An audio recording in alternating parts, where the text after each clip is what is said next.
Well, welcome everybody. I'm very excited today to have a new speaker for our Careers in Criminal Justice webinar sessions. Today we have Stephanie Reynolds with us, and she's going to be talking about working in the exciting area of crime prevention.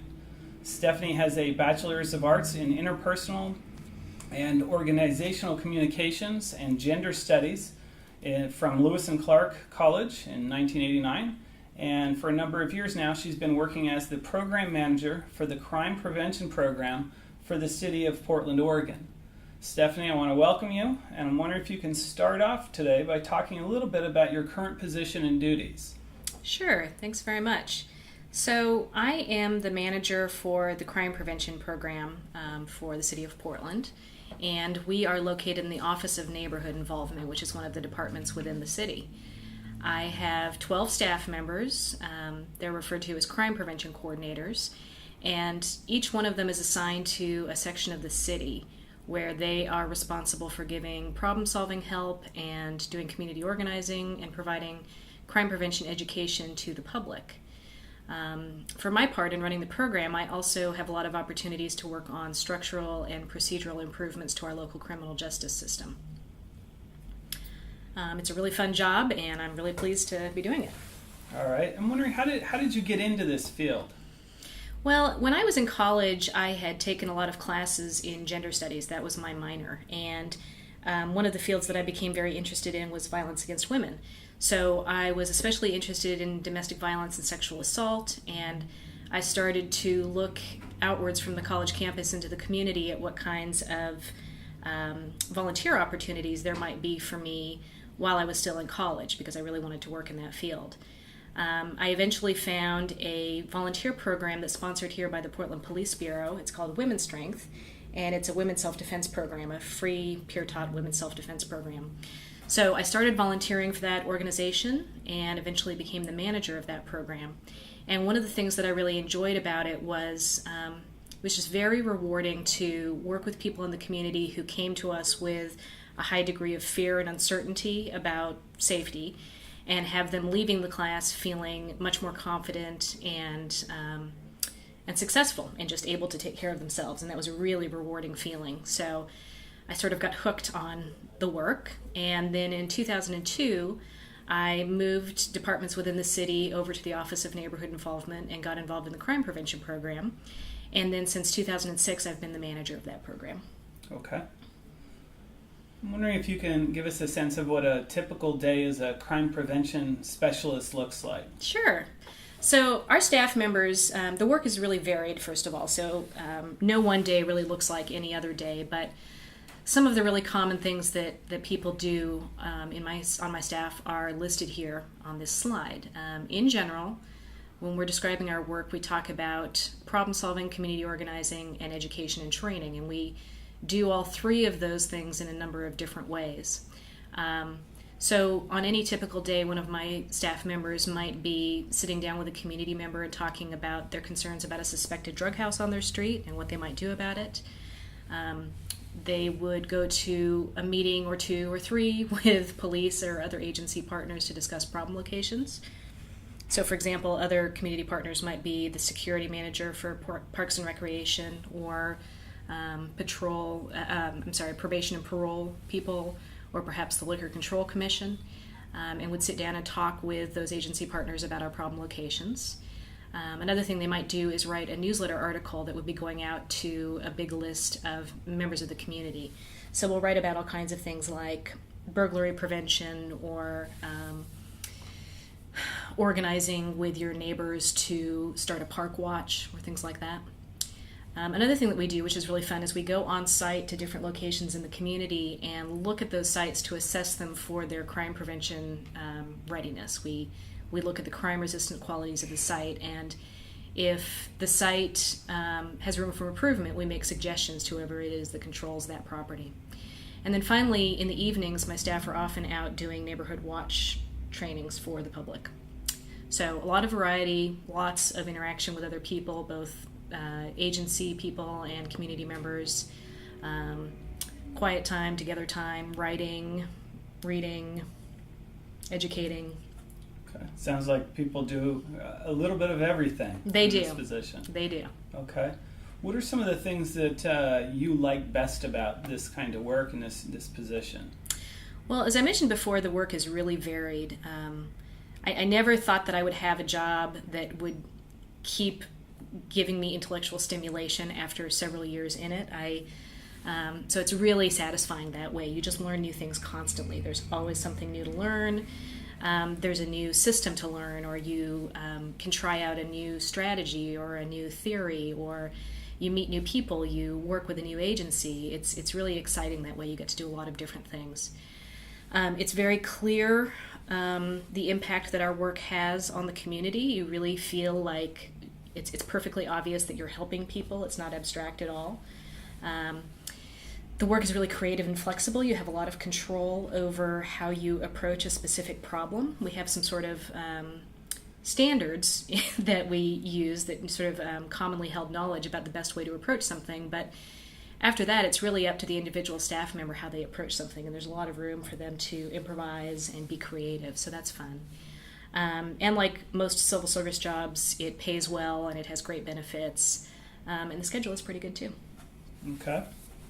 For people that are considering moving into crime prevention as a career option, what are some of the skills that you feel that people really need to have coming into this position? Mm-hmm. Well, this is a real extrovert's job. You need to be really good at communicating with a wide variety of people.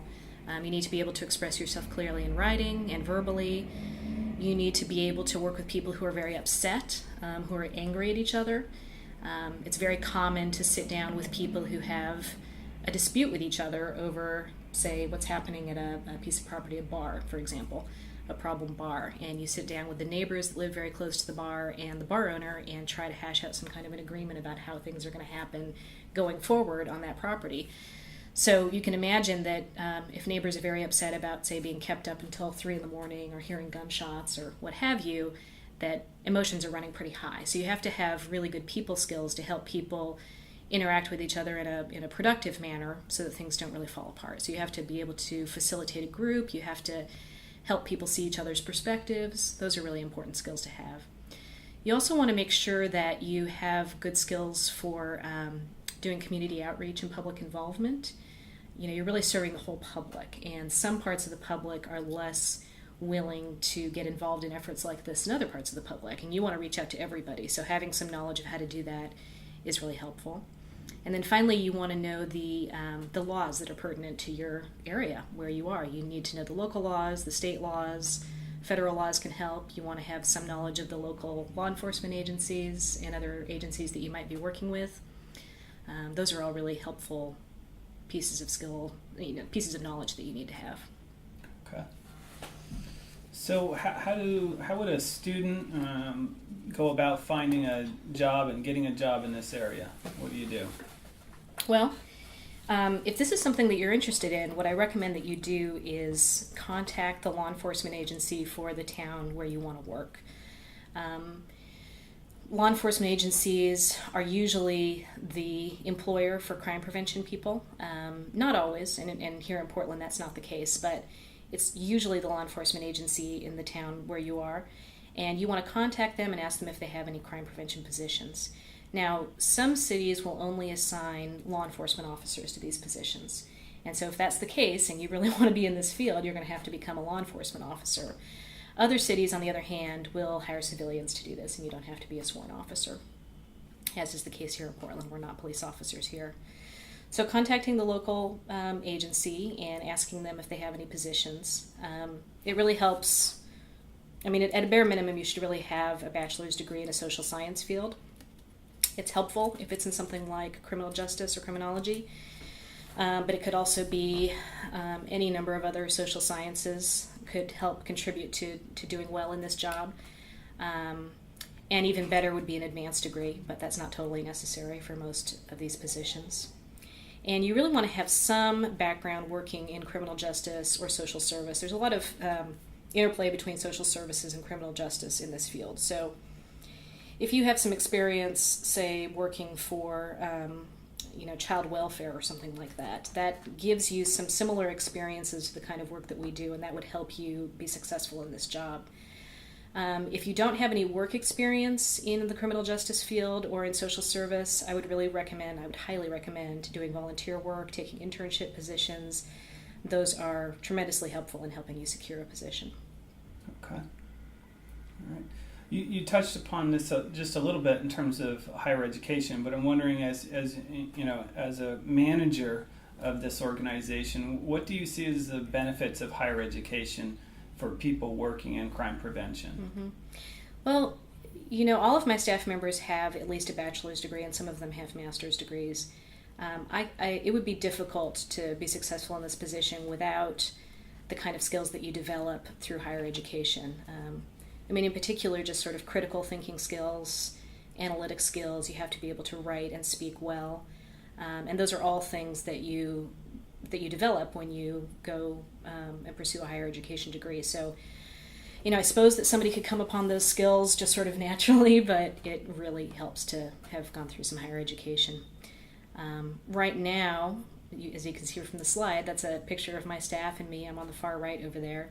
4 of our current staff members are graduates of this program, and their skill level and their background, their educational background and their people skills really help them succeed in this position, and they're really stellar staff members, and it's wonderful to have them. So I would really recommend getting a degree in criminal justice or criminology or something else related to that to be able to develop the skills necessary to do well in this position like these guys have. Okay. Well, that ends our prepared part of this presentation. What we want to do now is we want to move into the question and answer session. One of the first questions that we have is, Stephanie, what do you think are the advantages and disadvantages of being outside of law enforcement in terms of working as a crime prevention specialist like you do for the Office of Neighborhood Involvement? That's a really good question. Well, the disadvantage, I'll start with the disadvantages. So one of the challenge, we're one of those rare crime prevention programs, like I said earlier, that's not part of a law enforcement agency. And the downside to that is that because my staff have not been backgrounded in the same way that law enforcement officers have been, we don't have access to the data that you do within a law enforcement agency.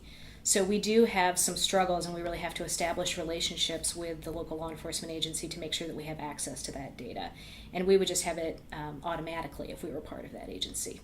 On the other hand, law enforcement agencies have a very, very specific chain of command, and I think this is true anywhere.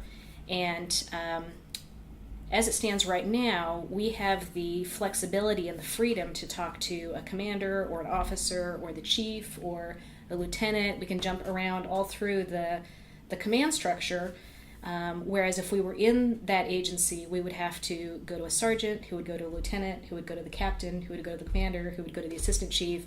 And you can see how things would get bogged down along the way, and it would really slow progress. And so it's very nice to have the freedom to be outside of that chain of command and not have to go through that rigmarole. So another thing about being in a law enforcement agency versus not is that law enforcement agencies, especially during times like this when money is tight for all public agencies, law enforcement agencies are always going to prioritize their patrol function and their sworn function over civilian employee jobs. And I think that if we were actually in the police agency here in Portland, that we would have fewer of these jobs. I think some of them would have been cut in the recent budget crisis. So it's nice to be outside of that because we're not as vulnerable to budget cuts in that way. We're a higher priority within our own agency than we would be if we were at the police bureau. Okay.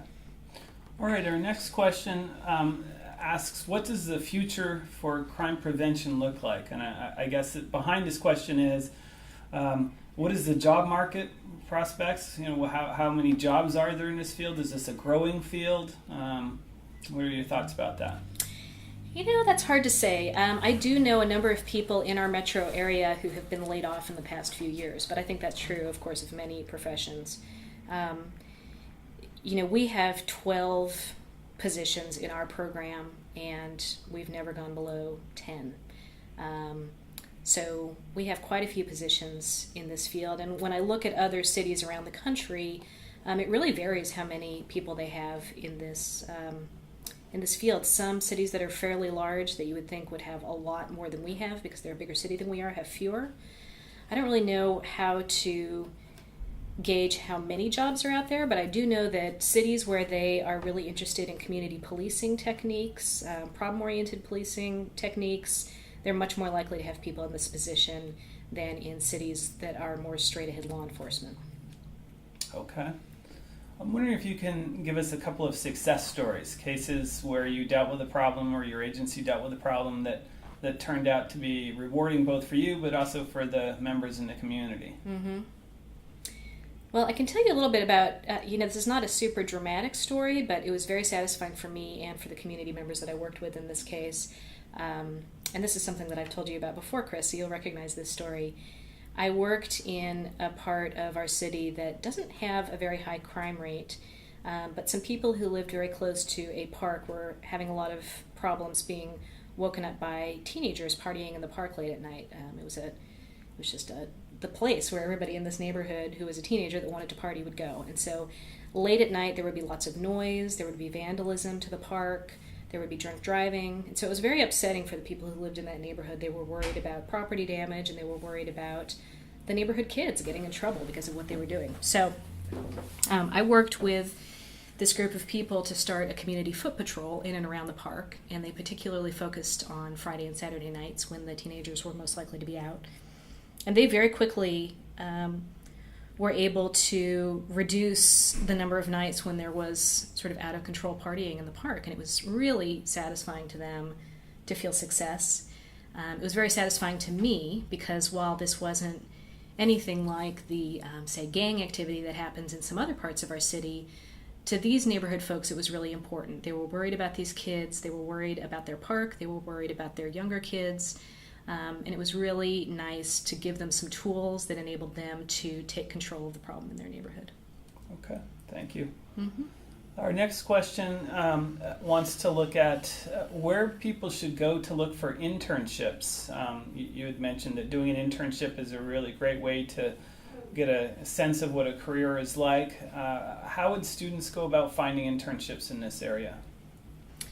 Well, we have an established relationship with the criminal justice program here at Portland State, and so we have sort of a steady flow of interns coming through, and it's wonderful. But if any other students around the city in other similar programs were interested in coming to intern with us, they would just need to call us. And I think you could do this in any town that has a crime prevention program. Simply call the program and see if they have any opportunities. It's in our programs we almost always need additional hands. There's a lot to do all the time. It's a busy job, and so having interns to help us out is something that we really welcome. And so I would simply recommend that you contact your local crime prevention program and see what they have. Can you give us an example of what students on an internship do in your organization? Sure. So depending on what time of year it is and what projects we're working on, we often use interns to do community outreach. So let's say there's, a rash of burglaries happening in a neighborhood. We'll develop some educational material that can be passed out door to door, and we'll pick some days when we go out and distribute that literature, knock on doors, talk to people. And so we use interns a lot for projects like that. We also have a couple times of the year where we do big community events where we invite people to come to an event that's sort of a combination of a party, volunteer recognition, and educational event. And so we work a lot with interns to prepare for events like that, which is a lot of fun. We also have interns help us with meetings. We do a lot of meetings. I can't even tell you how many meetings we go to in a week. And amazingly, they're almost all interesting. So we may have an intern help us secure all the right people to be at that meeting. So we may have them calling around to different agencies to see if people are available to come to a meeting to talk about a recent gang shooting, for example. Okay. Once you get into the field of crime prevention, are there opportunities for continued advancement and professional development opportunities? It really depends on the city. You know, there's no one model for a crime prevention program, and you can see it taking different forms in different cities. So in some places, you have people that are very specialized into particular aspects of crime prevention. You may have, you know, say 5 people in a program, and each one of them does something different than the other 4. Or you may have people that all do essentially the same job, but they're divided up geographically, which is how our program is. We do have some opportunities for people to hold a higher level civil service position, get paid a little bit more, and really specialize on a particular topic. Well, that looks like it's it. That's the last of our questions. I want to thank all the participants for submitting questions today and for participating in the webinar. And most important, I want to thank Stephanie for taking the time to be with us today. Thank you very much. Thank you. It was fun.